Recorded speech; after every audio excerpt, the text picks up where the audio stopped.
this really just depends on, the individual and where they're coming from. So, it depends on like, I like to say what side of the spectrum they're on and like how they're kind of like which one they're closer to. So if I have a client who is coming, from just consuming higher carbs their whole life, they never really played around with, a ketogenic diet, or they never really played around with fasting before that, and they're having,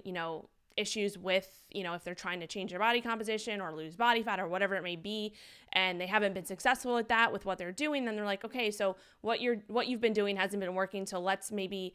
try something else and maybe try a keto approach or a lower carb approach, maybe implement some intermittent fasting to help them become a little bit more, or help teach their body to rely on fat for fuel a little bit more. I think there is a period of time where going into like more of a strict lower carb diet can be beneficial, and testing that out for a little while and being strict for a period of time, but then also realizing that like you don't have to stay there forever.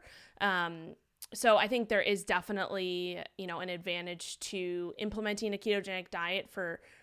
a good amount of time to become adapted, to really teach your body how to use, not only produce ketones, but use them as a fuel source. And I think that is also going to be dependent on the person, how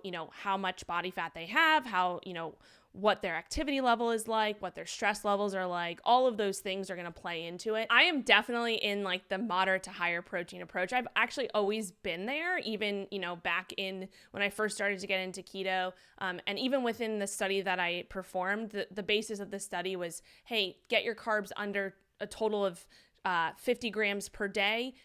And eat ad libitum, meaning just focus on the carbs and let protein and fat kind of fall where they may. I didn't,